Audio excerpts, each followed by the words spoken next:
Hi అండి. ఈరోజు రాగి పిండితో బూరెలు ఎలా ప్రిపేర్ చేసేసుకోవాలో చూసేద్దామా? పాకం పట్టే పని కూడా అవసరం లేదండి. చాలా ఈజీగా అయితే ఈ బూరెలు ప్రిపేర్ చేసేసుకోవచ్చు. చాలా సాఫ్ట్‌గా, టేస్టీగా అయితే ఉంటాయి. నేనిప్పుడు ఒకటి తుంచి చూపిస్తున్నాను చూడండి. చాలా మెత్తగా ఉన్నాయి. చాలా పల్చగా కూడా వచ్చినియి చూసారు కదా! టేస్ట్ కూడా చాలా బాగుంది. చిన్న చిన్న టిప్స్ అయితే యూజ్ చేసి ఈ రాగి బూరెలైతే మనం ప్రిపేర్ చేసేసుకోవచ్చు. ఇంకా ఆలస్యం లేకుండా దీనికి కావాల్సిన పదార్థాలైతే చూసేద్దాము. నేనిక్కడ 2 కప్స్ రాగి పిండి అయితే తీసుకున్నాను. నేను బయట దొరికే రాగి పిండితోనే చేస్తున్నాను. మనకు కావాలంటే రాగులు కూడా మరేపించుకొని చేసుకోవచ్చు. 1 కప్పు బెల్లాన్నయితే తీసుకున్నాను. 1 ½ టేబుల్ స్పూన్ అయితే నువ్వులు కూడా తీసుకోవాలి.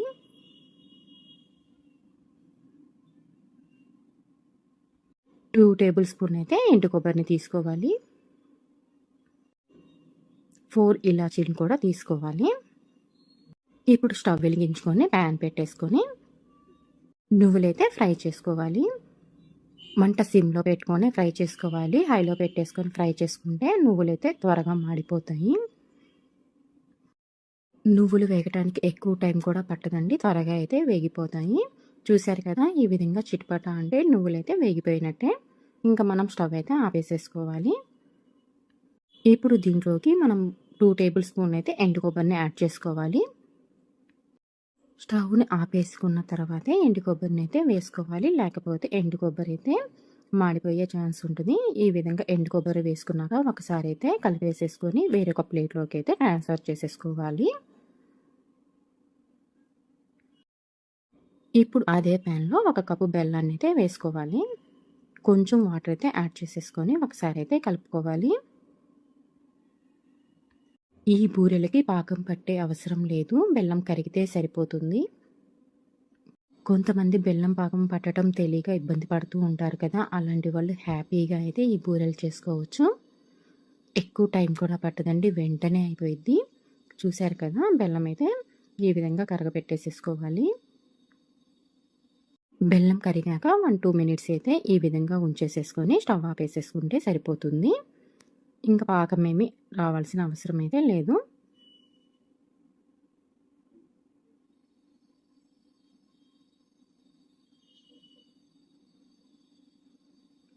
ఇప్పుడు ఒక బౌల్ తీసుకొని 2 కప్స్ రాగి పిండి అయితే వేసుకోవాలి. అదేవిధంగా మనం ఇందాక వేయించుకున్న నువ్వులు, కొబ్బరిని కూడా వేసేసుకోవాలి.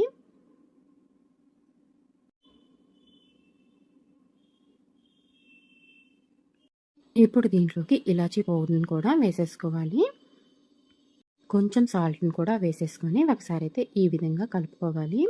మనం ఏ స్వీట్ చేసినా కూడా కొంచెం సాల్ట్ అయితే యాడ్ చేసేసుకుంటే స్వీట్ రెసిపీ అనేది చాలా టేస్ట్‌గా ఉంటది. ఎక్కువైతే యాడ్ చేయకూడదు.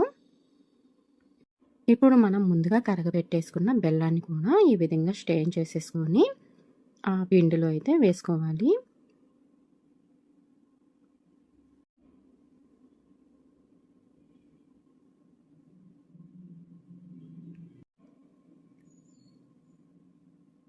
ఈ విధంగా పిండి, బెల్లం మొత్తం కలిసేటట్టయితే కలుపుకోవాలి.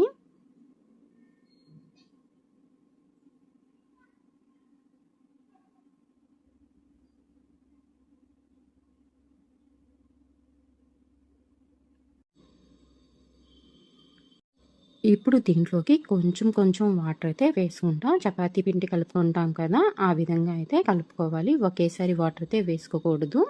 పిండి జారైపోయిద్ది. అందుకని కొంచెం కొంచెం అయితే వాటర్ అయితే కలుపుకుంటూ చపాతీ పిండిలాగైతే కలుపుకోవాలి.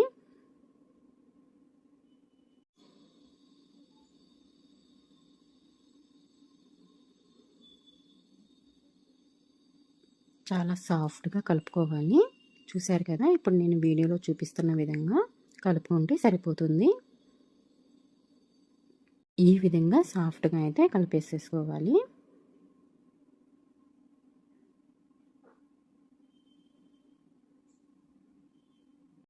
ఇప్పుడు మనం కలుపుకున్న పిండిని కొంచెం చేతిలోకి తీసుకొని రౌండ్ బాల్స్‌గా అయితే చేసుకోవాలి.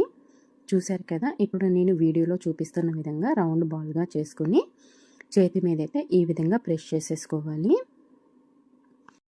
ఈ విధంగా చేతి మీద ప్రెస్ చేసుకున్నప్పుడు మన చేతికైతే అంటుకోకుండా ఉంటే మనం కలిపిన పిండి అయితే పర్ఫెక్ట్గా ఉన్నట్టు.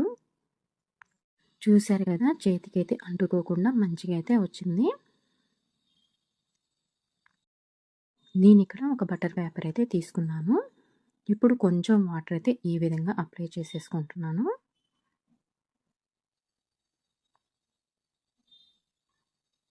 ఇప్పుడు మనం ముందుగా కలిపి పెట్టేసుకున్న రాగి పిండిని ఈ విధంగా బాల్స్ చేసుకొని ఈ విధంగా ప్రెస్ చేసుకోవాలి. మరీ మందంగా కాకుండా, మరీ పలుచగా కాకుండా, ఇప్పుడు నేను వీడియోలో చూపిస్తున్న విధంగా ప్రెస్ చేసుకుంటే సరిపోతుంది.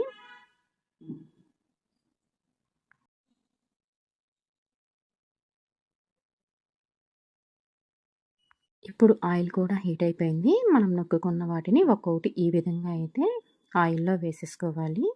చూసారు కదా, పొంగుతా ఎట్లా వస్తున్నాయో. ఈ విధంగా ఒక సైడ్ ఫ్రై అయ్యాక మరొక సైడ్ అయితే టర్న్ చేసేసుకుంటా ఫ్రై చేసేసుకోవాలి. మంట మరీ హైలో కాకుండా, మరీ సిమ్‌లో కాకుండా పెట్టేసేసుకోవాలి. మనం కలిపిన పిండి పర్ఫెక్ట్‌గా ఉంటే ఈ విధంగా ప్రతి బూరె కూడా పొంగుతా వస్తదండి. చూసారు కదా, ఇంకొకటి కూడా ఆయిల్‌లో వేస్తున్నాను.